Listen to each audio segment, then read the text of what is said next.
Kevin, the very tall dog, a mysterious monolith, and a robot that can jump over the Tower of Big Ben. What a weird week. Hi, everybody, it's Weird. This is like crazy being here. Really weird tales. Well, I got a great show for you today with some wonderful weird stuff. Hi, friends. I'm Scott, and this is What a Weird Week. If you're new to the program, we do 10 of the weird news stories from this past week. Let's jump into it. By the way, if you want show notes or podcast stuff or anything else, you can go to shownotes.page, shownotes.page. This is Season 5, Episode 25, first published Friday, June 21st, 2024. 10. McDonald's restaurants in the news for getting rid of AI. They were trying an experiment at some locations where you would pull up to the drive-thru and place your order, and AI would process your order. Well, they are ending that automated order taking and their partnership with IBM on that. There were some problems. And when you're a big company like McDonald's and you're having technology problems, well, those problems, if they're hilarious, are going to end up on social media. And that's what happened. It seems like there were some TikToks on that where maybe people were trying to fool the AI, perhaps. But there were other times where it just seemed like an honest to goodness, all I want is a hot fudge sundae. I've had a hard day and I just want that delicious hot fudge sundae. And the AI was like, well, we've got butter.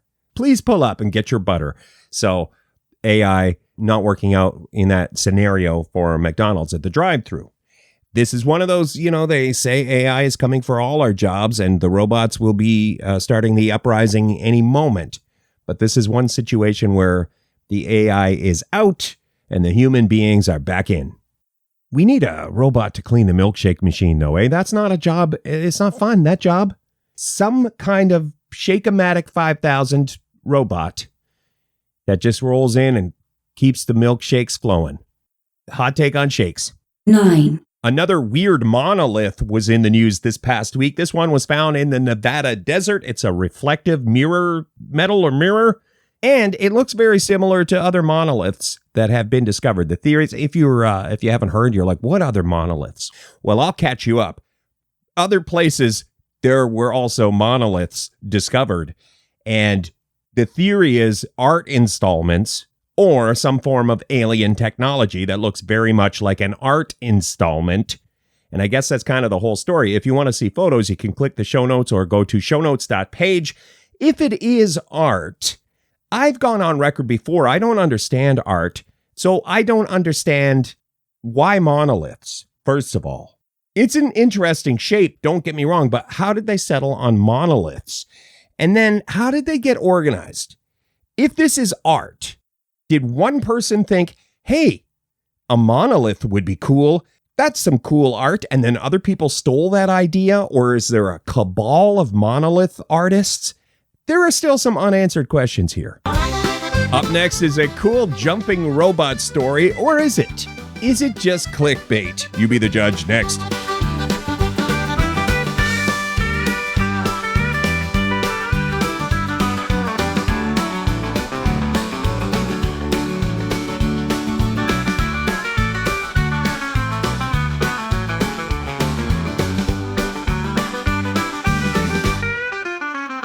This is What a Weird Week. It's all about the weird news, baby. Fellow babies. 8. This one is either cool story or I got clickbaited. I think I got clickbaited pretty bad on this one. The headline was about a jumping robot. Engineers design record-breaking jumping robot that can jump twice as high as the Tower of Big Ben. So I'm picturing this robot jumping. Like, wow, they made a robot. Is the robot taking a running start? Oh, and now he's jumping over the Tower of Big Ben. But no, on paper, they've designed a robot that can do that. So the headline is Manchester engineers, Manchester, UK, design record-breaking jumping robot, University of Manchester. They've crunched the numbers. They've done the math. So now on paper, they have a robot capable of jumping 200 meters, 600 feet, something like that, around twice the height of the Tower of Big Ben.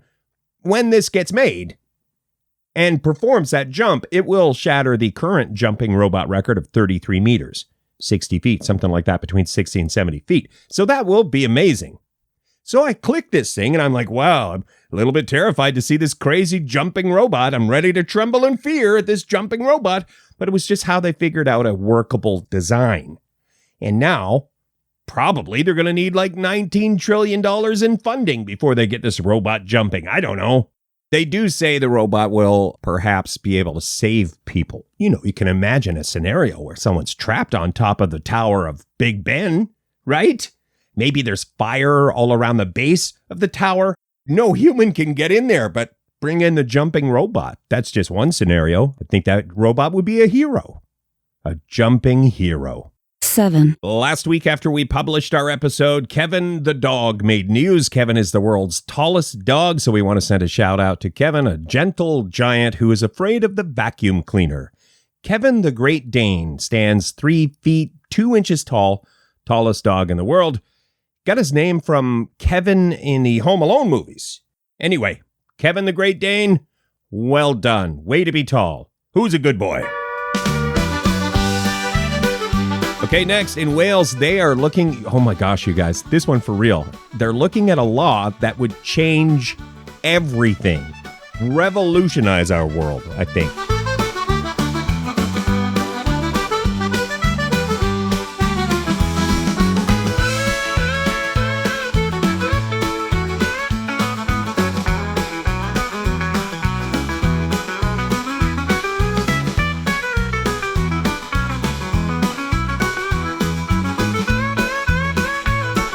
Welcome back, or welcome to, or thank you for listening to What a Weird Week, the program where we count down the weird news of the week. 6, In Wales, they are looking at a law that would change everything, you guys. Total game changer. They're looking at making it against the law for a politician to lie. Like against the law. Go to jail or whatever for breaking this law. That's what they're looking at. Wales, United Kingdom, stepping up, owning the problem here. According to the story, it would be a criminal offense for a politician or somebody running for election to mislead or deceive people in the course of basically politicking, I guess is how I would say it. If you can argue that it was just my opinion, I wasn't lying, that was just my opinion. That's one of the things. If you could say it was just your opinion, that you didn't mean to lie, just expressing your opinion, then you'd be all right. Or if you retract and apologize for lying within a 2-week window, that would also make things okay. Right now, just proposals, and I don't understand politics in Wales. I don't even understand politics in my own country of Canada. This would have to be voted on, though, passed, and then become law. So it's got a bit of a ways to go. If this gets passed, I don't know if politicians would stop lying. I'm not sure that's what would happen. What I think maybe would happen is we're going to need bigger courthouses and more court stenographers. It's going to be a job to have in the future, I think, court stenographer, if they start charging politicians for lying. Hot take? 5, We have a world record clover in the news. You know how hard it is to find a 4-leaf clover. They're supposed to be rare, lucky, maybe also promote virility. No, wait, I don't think, no, that's not one. Never mind that one, the virility thing. Anyway, a fellow in Japan has grown a 63-leaf clover, which, based on my calculations, that would be insanely lucky, right? This fellow, he knows his pollination. He knows what he's doing when it comes to plants. He started way back in 2012 cross-pollinating clover, and he noticed, hey, this one has more leaves. And then the next one, even more leaves. And he was like, what's the world record? That's what I'm going for. And he broke the world record for the most leaf clover. He did it. Congratulations, Yoshiharu. Yoshiharu? I practice Yoshi, but I'm not going to get your name right. Congratulations all the same. Guinness World Record. If you want to see a photo, click the thing. We have the link in the show notes or shownotes.page. And I have to say, if you're the person from the Guinness World Records who had to label every leaf, they had to put a number, a little tiny sticker on every leaf. 1, 2, 3, all the way up to 63. That's also quite a feat. Guinness World Record clover leaf counter. All right, up next, a familiar name to this show if you've tuned in before, David Record Breaker Rush. But I feel like now, personal opinion, you guys, I think we need to stage an intervention.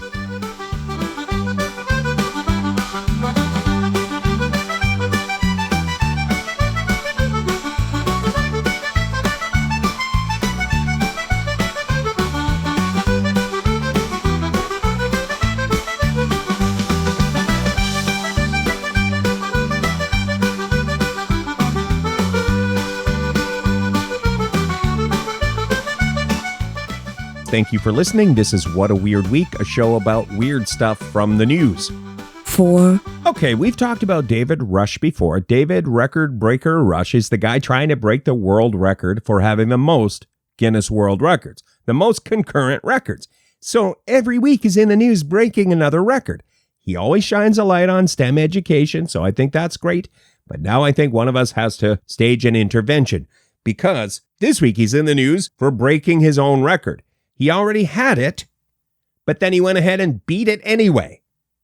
That doesn't even count towards the most world records. You already had the world record for fist bumps, David Rush.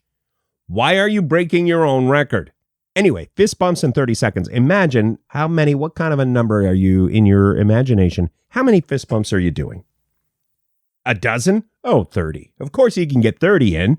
One fist bump a second. Sure. So David Rush's record, when he first said it, got in the Guinness Book. It was on the show America's Got Talent. He fist bumped Howie Mandel 380 times in 30 seconds. That's pretty wild. So, boom, got the world record, moving on. But no, he's in the news because he went on the Dr. Mike YouTube and he broke that record again. He fist bumped Dr. Mike 397 times, almost 400 times in 30 seconds. Pretty impressive. But again, already had the record, David Rush. You didn't have to go and beat that record. Beat your own record. Eyes on the prize. Stay focused. End of lecture. Thanks for coming to my TED Talk. 3, I love stories like this one. The headline from The Independent in the UK. Thrift store shopper bought an oldish vase for $3.99. Turned out to be a priceless 2,000-year-old Mayan artifact. Stories like this, every time they pop up, I just feel like we can all relate. We all hope against hope. You know, you go to a yard sale. You go to a garage sale.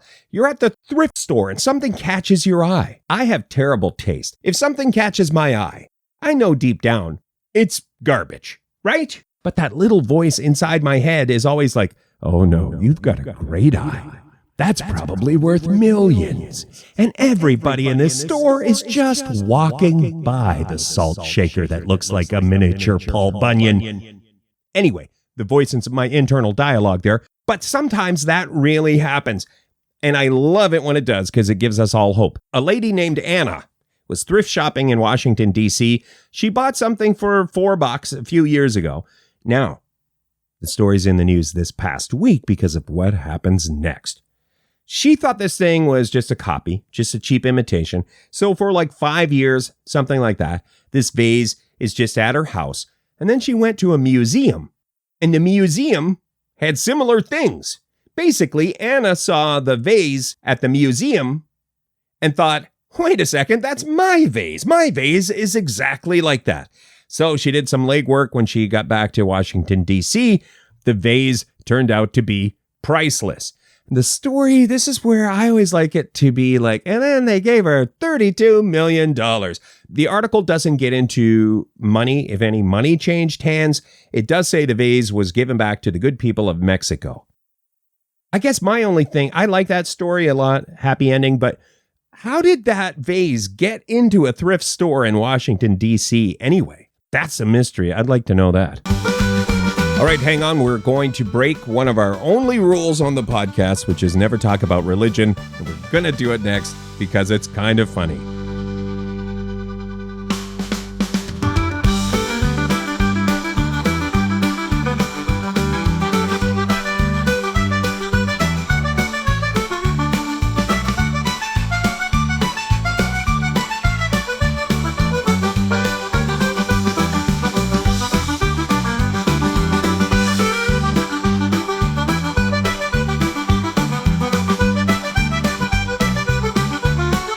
You're listening to What a Weird Week, a show about the weird news of the week. You can get show notes and stuff if you go shownotes.page. 2, I usually don't talk about religion, you guys. I mean, I've got my views, you've got your views. Let's just not talk about them. It's fine. And I held off on this one. The story came out last week.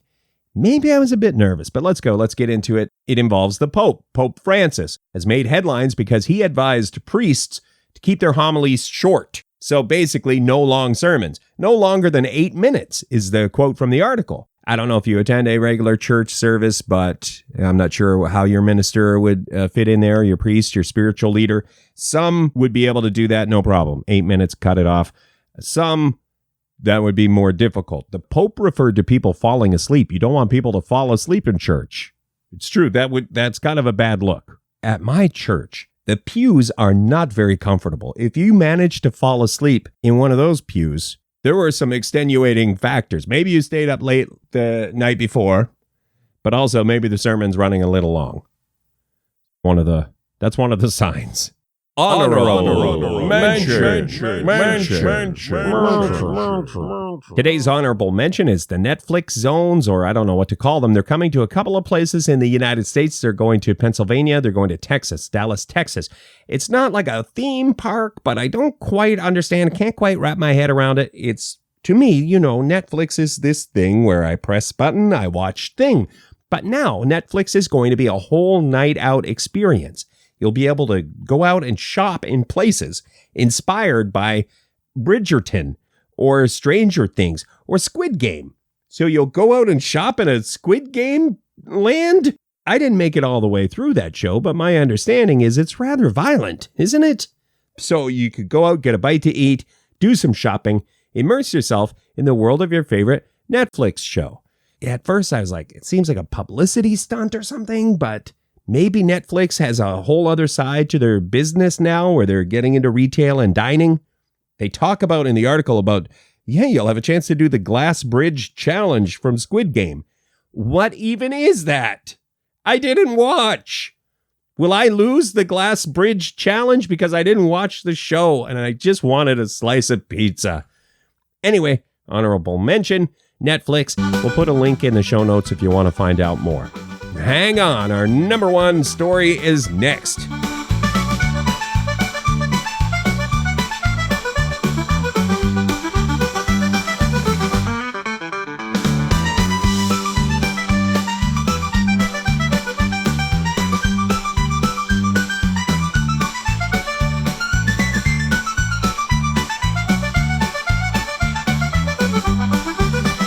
This is What a Weird Week. We count down the 10 weirdest news stories of the week. 1, This one made headlines all over the world because it involves Stonehenge, which is famous all over the world. It is, if nothing more, it is certainly an impressive array of rocks, but to many it is more. And during the switchover from spring to summer, people visit Stonehenge like ringing a bell for a number of different reasons. Some of them spiritual, some of them, more touristy. And Stonehenge was in the news because climate protesters spray painted Stonehenge orange the other day. This is the group, the Just Stop Oil group, who also throw different food items like delicious pudding or soup at masterpieces in museums. It's all about saving the planet. Let's save the planet through carefully calculated acts of vandalism. I don't think that's actually their slogan.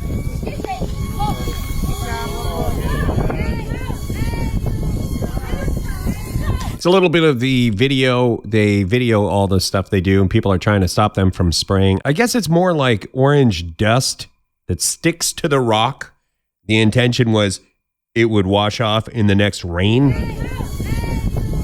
They want to draw attention to climate change, and they get attention by doing things like this. And I don't want to take sides. My Uncle Leon was like, that's bonkers. How are they going to save the planet by painting rocks orange? That is one side of it. The other side of it is, what if they do save the planet?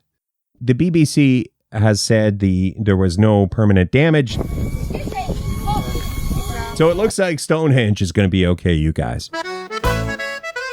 That's it. Thanks for listening to What a Weird Week. You can get our podcast. You can get our show notes. You can get other stuff, too, if you go to shownotes.page. Shownotes.page. And thank you to Funhouse Radio. The crew over there have us as part of the weekend programming. Ask your smart speaker to play Funhouse Radio. We also have a button. If you go to shownotes.page, you can click the Funhouse Radio button. Next week, we'll have 10 more weird things from the news. What a weird week. You guys, if you stuck around this long, did you know June is National Accordion Month? Now, please enjoy this song, Squeezebox Gary. Thank you.